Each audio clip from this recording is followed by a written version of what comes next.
इस समारोह के अध्यक्ष जी यादवपुर यूनिवर्सिटी से पधारे हुए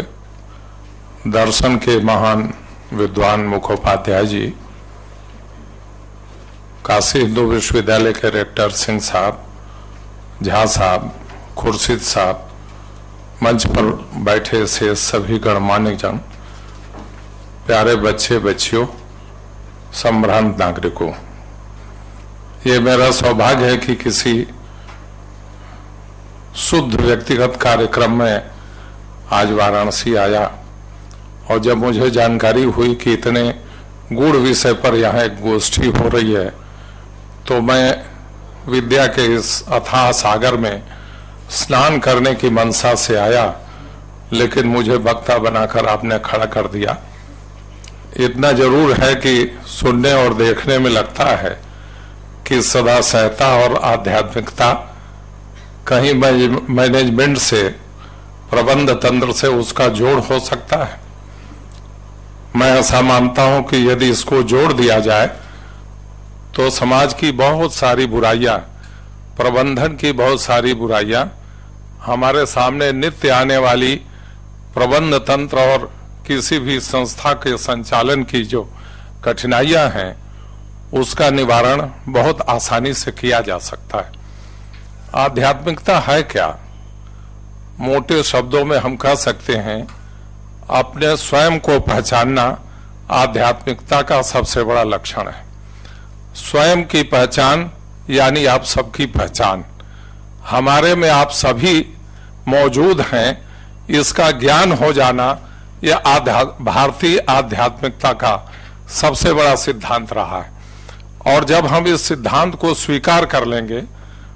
तो ईशोपनिषद का एक वाक्य है, ईशावास्यमिदं सर्वम यत् किंचित जगत्याम जगत्य तेन तक्तेन भुंजीथा मा गृधकस्य सिद्धनम, यानी जो कुछ भी यहाँ है ईश्वर का दिया हुआ है और इस ईश्वर की दी हुई धरोहर का हम अपनी जरूरत भर उपभोग करें, शेष हम ईश्वर पर छोड़ दें, क्योंकि हमारे में जो आप निहित हैं उस धरोहर में आपका भी समान रूप से हिस्सा है। यह सबसे बड़ा एथिक्स का मूल मंत्र है जो आध्यात्मिकता से ही निकला है। और इसीलिए कहा गया हमारे दर्शन में कि जैसे सूर्य अनेक घाटों में जल रख दिया जाए लेकिन सूर्य अलग अलग उसमें दिखेगा, लेकिन सूर्य अलग अलग नहीं है, एक ही सूर्य की सूरत उस पानी और उस घट में हमको और आपको दिखाई पड़ती है। इसलिए काया अलग अलग है, हम सभी एक हैं और एकत्व का भाव भारतीय आध्यात्म का दुनिया का सबसे बड़ा भाव था जिसकी कोई दूसरे दर्शन ने काट नहीं की। इसलिए हमारे देश में यह कहा गया, भगवान कृष्ण ने कहा इसको गीता में उपदेश करते समय कि वासांसि जीर्णानि यथा विहाय नवानि गृह्णाति नरो पराणि तथा शरीराणि विहाय जीर्णा नन्यानि संजाति नवानि देहि। केवल शरीर का अंतर होता है, आत्मा एक ही है जो निरंतर और चिरंतन है और एक दूसरे से उसका स्थानांतरण होता रहता है। लेकिन इस जरा और मरण से नैनम छिंदन्ति शस्त्राणि नैनम दहति पावक न चैनम क्लेदयन्ति आपो न शोषयति मारुता, इसको शस्त्र से छेदा नहीं जा सकता, इसको मारा नहीं जा सकता, ये शाश्वत और चिरंतन है।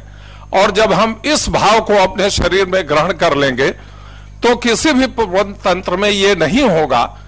कि चीफ एग्जीक्यूटिव की तनख्वाह है 15 करोड़ साल 15 करोड़ और उसका जो अंतिम आदमी है नौकरी करने वाला उसका वेतन है 3000। 3000 से 15 करोड़ का जो अंतराल है, इस अंतराल को खत्म करना सबसे बड़ा मंत्र है किसी भी उद्योग को चलाने, किसी भी संस्था को चलाने का। और यह भाव तभी पैदा होगा जब हम इस बात को अपने मन में ग्रहण कर लें।